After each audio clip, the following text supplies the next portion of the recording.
Hey y'all, Scotty Steph here, VP of Product here at Tangle with another Tangletorial video to help you master Tangle and collaborate better.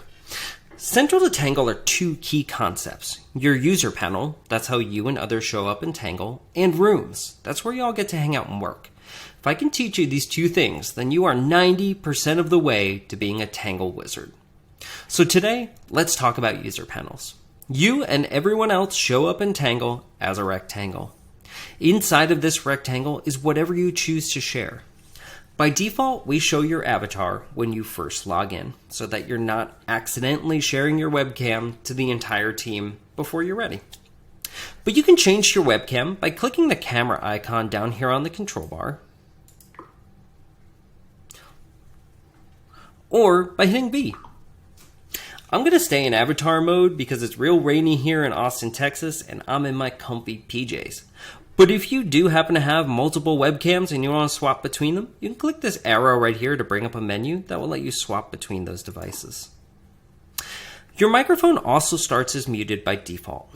As with the camera, you can change this by clicking the microphone icon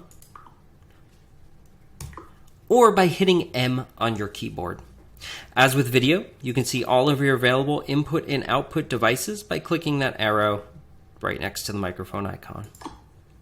When you're unmuted, you can see that you're transmitting audio in two really clear ways. Down at the bottom of your panel, you'll see a bouncing waveform that's bouncing around whenever you're transmitting audio. And if you're in avatar mode, you'll notice that your avatar's mouth moves so long as you're speaking. Finally, you can also screen share your user panel by clicking the screen share button right here. This UI is placeholder, but it will allow you to select a display or an application to share inside of your user panel. I'm just going to pick Finder, that seems non-controversial, and you'll see that my user panel display has turned into the Finder window on my computer. You can use that to share your web browser or other applications that you might be working in. Okay, let's end that screen share and take a quick tour around your user panel. Just for contrast, I'm going to invite my helpful assistant ScottBot to come join us. In the upper right hand corner of your user panel is what we call the status icon. Click on it to set your status. You could say away or at lunch or blasting music, please text me. I'm going to say recording a Tangletorial and hit save status. You can see that ScottBot also has a status up, so I can see what they've written there as well. You can also get your status by clicking the keyboard shortcut S or by clicking the status icon down here in the control bar. You can dismiss the status by hovering over it and just clicking that X that shows up when you hover over it. In the lower right-hand side is a hand icon. This controls what we call fingies. Fingies are a way to raise your hand and let others know that you need to speak and how urgently. There are two ways to control fingies. You can do it with 1 through 9 on the keyboard. So here's 1, 2, 3, 4, 5, 6, 7, 8, 9. Very urgent. I need to interrupt the conversation. Or dismiss it with 0 or tilde. Or you can hold the hold that hand icon in the lower right part of your user panel and just release whenever you think you've raised your hand enough. I'm going to put ScottBot's hand down too.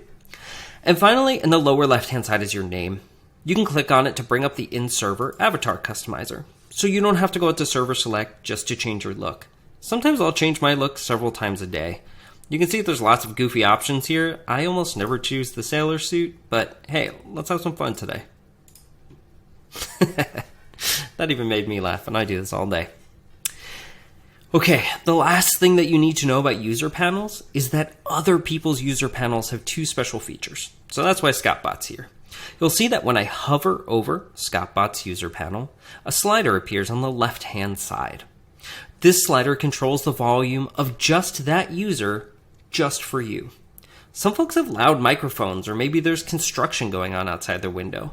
Feel free to reduce their volume until it's comfortable for you. This change will only affect what you hear. It will not change what other people hear from that user. And secondly, in the lower right-hand side of someone else's user panel is a heart icon. Clicking on this will send a heart flying upwards in their user panel. This is a great non-verbal way to show support when someone is talking about something they're excited about or something they need support for. It allows you to say, hey, I care, without having to interrupt the whole conversation. All right, that's user panels. This is a big feature that touches on a lot of Tangle's functionality and purpose. If you watched this video, then congratulations, you're already most of the way to becoming a Tangle expert. To continue on, check out our Tangletorial rooms for the other big concept that makes Tangle tick.